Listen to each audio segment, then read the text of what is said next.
मरने के बाद ना रोइए। अरे जब तक वो जिंदा है प्यार से उसे सुकून दीजिए, सुख दीजिए, उसकी होठों पे मुस्कान दीजिए। अरे जिंदा हूं तो प्यार बांट लो, प्यार दे दो। मरने के बाद आंसू तो दुश्मन भी बहाएंगे। मरने के बाद रोने वालों की कमी थोड़ी होती है। जो हमें कभी मोहब्बत की नजर से देखते भी ना थे, वह भी आज रोने के लिए आएंगे, वह भी मेरे जनाजे में जाएंगे।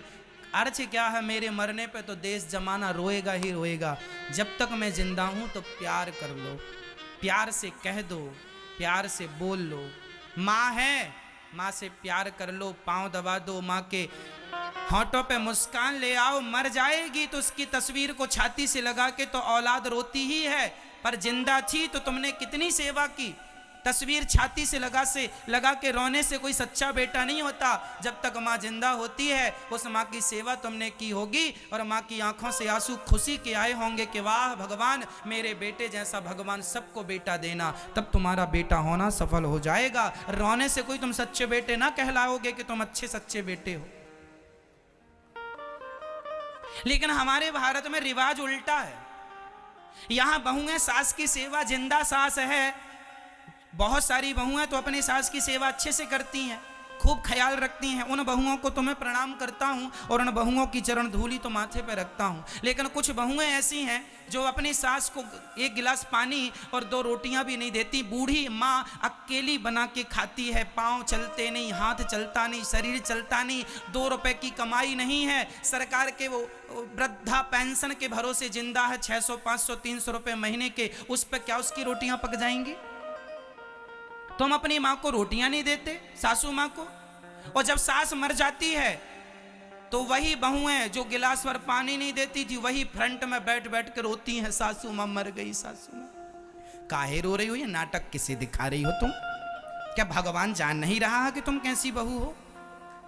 दुनिया वालों को बेवकूफ बना रही हो कि खुद बेवकूफ हो?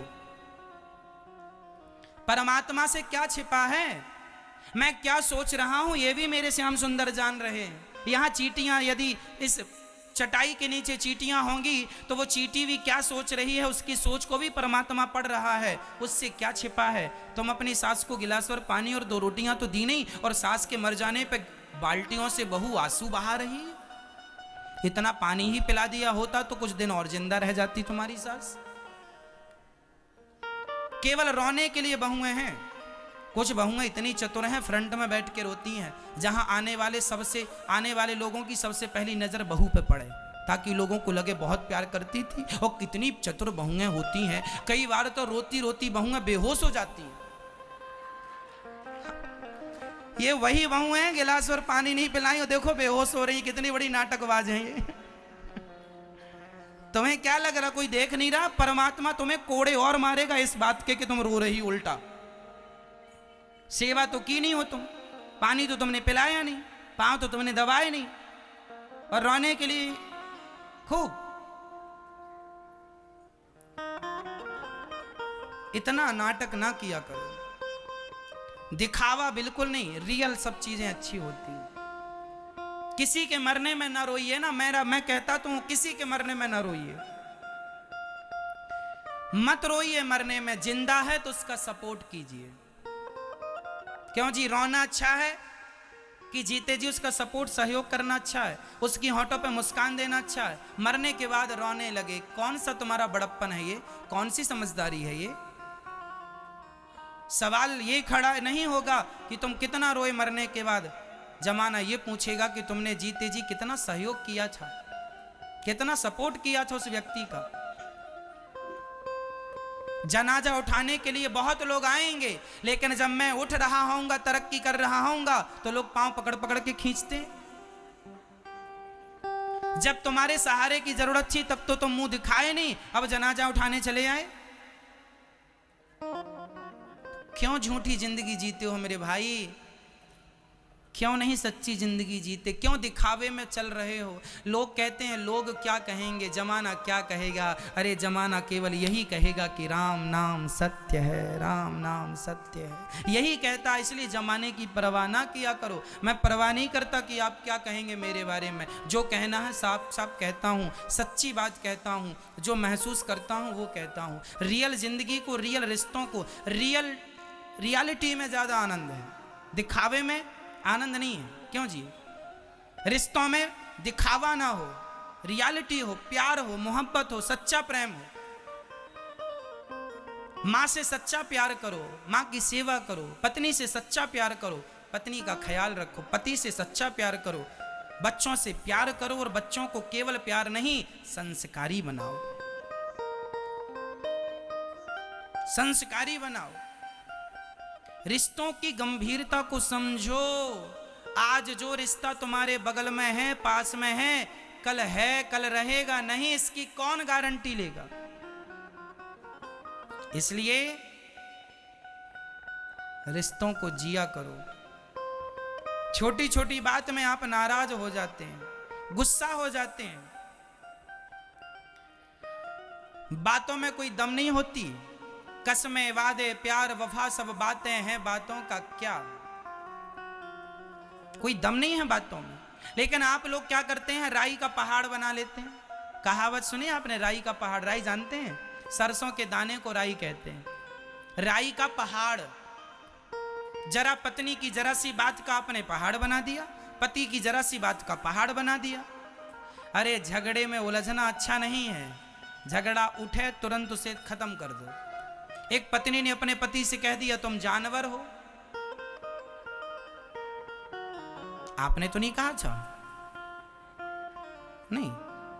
एक पत्नी ने अपने पति से कहा तुम जानवर हो। उसका पति बहुत पॉजिटिव था। उसका पति ने कहा ठीक कहती हो, मैं जानवर हूं, तुम मेरी जान, मैं तुम्हारा वर बराबर जानवर, जान प्लस वर बराबर जानवर। यदि लड़ाई झगड़ा नहीं करना तो इसके बहुत रास्ते हैं, और लड़ाई झगड़ा करना है तो भी बहुत रास्ते हैं। अब आपको देख लो कि कैसी जिंदगी जीना है। रास्ते तो गुजारने हैं, चलना है ही हमें। हंसते हंसते चलो या रोते रोते चलो, मर्जी। इसलिए मैं कहा करता हूं खुश रहा करो, खुश रहा करो, हर हाल में प्रसन्न रहा करो। जीवन का सबसे मूल मंत्र है प्रसन्न। इस धरती में आप जो भी कर रहे हैं सब प्रसन्नता के लिए कर रहे हैं, और सब करके भी प्रसन्न नहीं हुए तो सब करने का अर्थ क्या। इसलिए हमेशा हैप्पी रहो। बोलो घी, असली बोलो, मैया डालडा ना बोलो, देसी घी बोलो, घी। ऐसे ऐसे बोलो ही। ऐसे हंसते रहा करो, मुस्कुराते रहा करो। आज पति बहुत डांट रहा हो ना तो पत्नी को अकेले क्या करते रहना चाहिए, घी घी घी घी घी घी घी घी घी घी। आज पति का दिमाग खराब है तो हंसती रहो, कोई बात नहीं, आज भूत चढ़ा इसके ऊपर, उतर जाने दो। अच्छा, जब पति गुस्से में रहा करे ना तब पत्नी बोला ना करे। लेकिन गड़बड़ कहाँ हो जाती है जानते हो, आप अपने क्रोध पर कंट्रोल नहीं कर पाते। रहना आपको ही साथ में है जिंदगी भर, लेकिन जब आप लड़ाई करते हैं ना तो ऐसा लगता है कि आप एक दूसरे के जानी दुश्मन हैं। एक दूसरे के जानी, ऐसा लगता है वो उसका खून पी जाएगी, वो उसका खून पी जाएगा। ये पल भर का क्रोध क्यों भैया? क्या ये क्रोध से तुम्हारा जीवन गुजर जाएगा? जीवन प्यार से गुजरना है, प्रेम से गुजरना है। इसलिए क्रोध जो है तुम्हारा सबसे बड़ा दुश्मन है। पति पत्नी के प्रेम को भी ये क्रोध अलग कर देता है, इसलिए तुम्हारा दुश्मन हुआ कि नहीं? क्रोध हम सबका दुश्मन है या नहीं? हाँ या ना में जवाब दो। तो फिर क्रोध जब दुश्मन है तो इस दुश्मन को आप चाहे जब क्यों बुला लेते हैं? इसलिए पति गुस्से में है तो आज पत्नी अपने संस्कारों का ख्याल रखे। समझा रहे हैं, समझ का ख्याल रखो, चुप रहो, कोई उत्तर ना दो। पति ठंडा हो जाए तब बात कर लेना। आज पत्नी बड़ी गुस्से में है तो पति बिल्कुल चुप रहे। हाँ हाँ तू ही बोल, हम सुनेंगे। सुन लो, एक जन बोले दूसरा सुने, चुप रहो, थोड़ी देर चुप रह ली करो भैया, बोलने दिया करो उसको, जो बोल रही है बोलने दो, उसकी मर्जी है। और बोलने का क्या है, कुछ भी बोल दे आदमी, कल तुम्हें एक होना ही है। पति पत्नी के झगड़े में जो तीसरा बोलता है सबसे बड़ा मूर्ख वही है। पति पत्नी के झगड़े में तीसरे आदमी को कभी बोलना नहीं, जो बोले वो मूर्ख, गुदने से गुदवा दो उसके माथे पे, यही मूर्ख है, टैटू बनवा दो मूर्ख का। कई बार लड़की जरा सा झगड़ा करके मायके चली जाती है, और उसकी माँ भी एक नंबर की, उसकी माँ मतलब जो झगड़ा करके गई है व्यर्थ का, उसकी माँ को बोल रहे हैं, सबकी माँ को नहीं, है ना। उसकी माँ भी बेवकूफ़ी का परिचय देती है। हाँ बेटी तुम आ जाओ, हमारे पास खाने की कमी है क्या, आ जाओ यहीं रहना मायके में, और हम दामाद जी से बात करेंगे। क्यों दामाद जी, आपने हमारी बेटी को जरा सा भी सुख नहीं दिया। पति समझा रहा, सासू माँ वो जरा सी बात पे लड़के चली गई है। अरे हम सब जानते हैं तुम कितने गहरे पानी में हो। लो भैया ये सासू माँ और घी डाल रही है आग में। स्वाहा, बेटी का सुख स्वाहा, बेटी का पति स्वाहा। बेटियों का घर बर्बाद करने में माताओं का बहुत हाथ होता है, मम्मी का, माँ का, सारी माँओं का नहीं, 95% माँओं का। क्या गलती होती है रिश्तों में, बताता हूं। बताओ किसके घर में झगड़ा नहीं होता, ये बताओ। ऐसा कोई घर है जिसके घर में झगड़ा ना हो? अरे सबके घर में झगड़ा होता है, लेकिन बेटी झगड़ा करके आई तो माँ ने बेटी का पक्ष तो सुन लिया। अरे माँ तुम्हें समझाना चाहिए बेटा, तुम्हारा ससुराल ही तुम्हारा घर है। कोई छोटी छोटी बातों में, हाँ बेटी के ऊपर कोई बड़ा अत्याचार हो रहा, कोई बड़ी बात हो तो आपका बोलना उचित है, बेटी का पक्ष लेना सही है। कब? जब कोई बहुत बड़ी मुसीबत बेटी पर पड़े। पर जरा जरा सी बात में तुम बेटी का पक्ष लोगी, और नहीं नहीं अब तो बेटी ससुराल जाएगी नहीं, मेरी बेटी क्या मेरे लिए बोझ है। इस तुम्हारे घमंड के चक्कर में कितनी बेटियां मायके की मायके में रह गई, लौट के नहीं गई ससुराल, तुम्हारे इस अहंकार के कारण। जो तुम बोलती थी मेरी बेटी बोझ है क्या, और तुम तो मर जाओगी अभी कुछ दिन बाद। तुम्हारी बेटी, मैं तुम बेटियों से भी कह रहा हूं कि जो तुम अपने पति को छोड़कर माँ के पास चली जाती हो ना, तो माँ जब मर जाएगी तो बताओ कहाँ रहोगी। तुम्हारा भाई, तुम्हारी भौजाई तुम्हें जीवन भर रोटियां देंगे? भौजाई ताने मारेगी कि अपने पति की तो हो ना सकी, मेरी हो जाएगी। खा लो, सहन कर लोगी ताने भाई भौजाई के।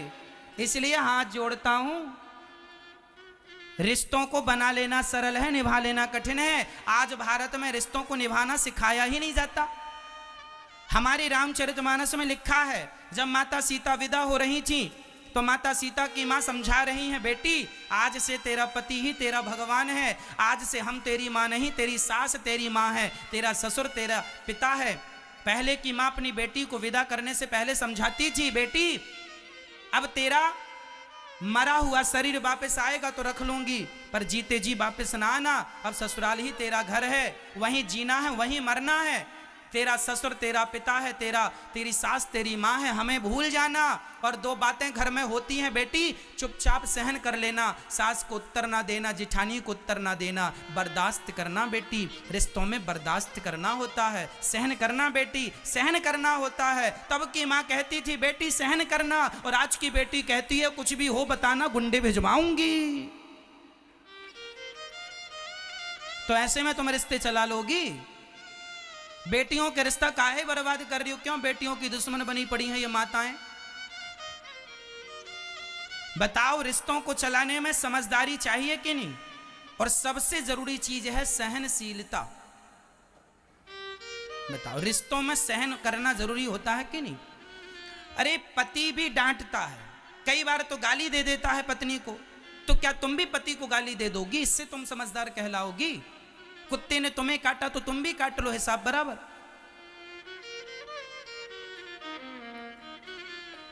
मेरी मां, रिश्ते समझ से चलते हैं, गुस्से से नहीं। रिश्ते कैसे चलते हैं? समझदारी से। और सुनो, रिश्तों में सहनशीलता चाहिए। क्या चाहिए?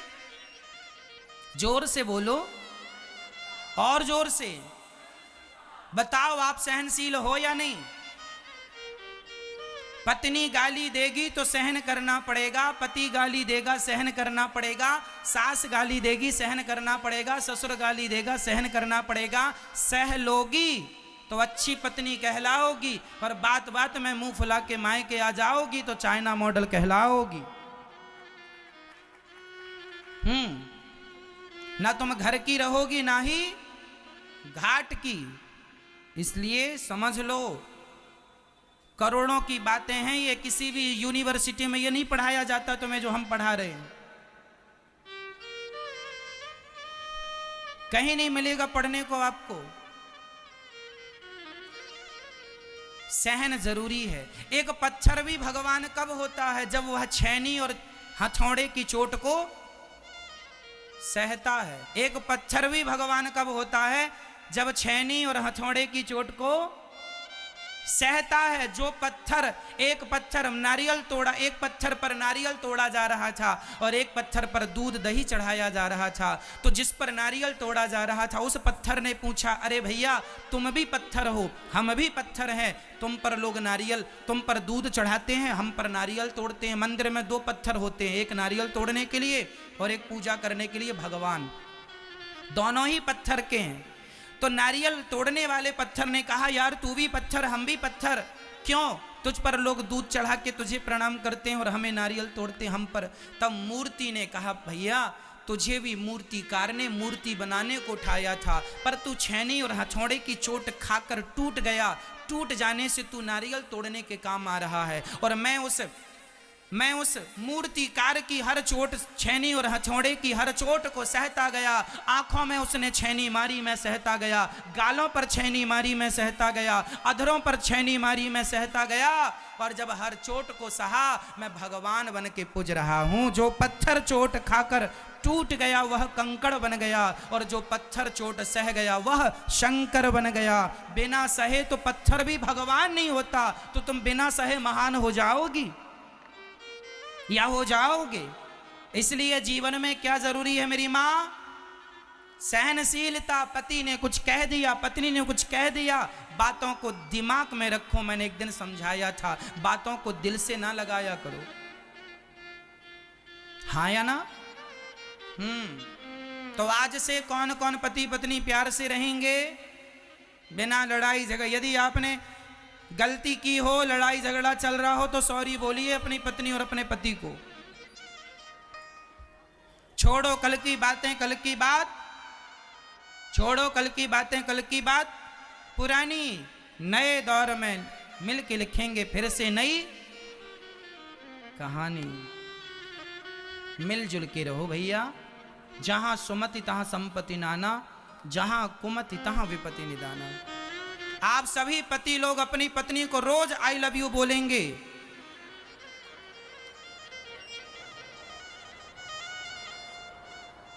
रोज बोलो, और रोज बोलो बहुत अच्छी लगती हो तुम, और पत्नी भी रोज बोलेगी आई लव यू। प्यार से रहना, छोटी छोटी बातों का झगड़ा नहीं। ठीक है? समझ में आ गया?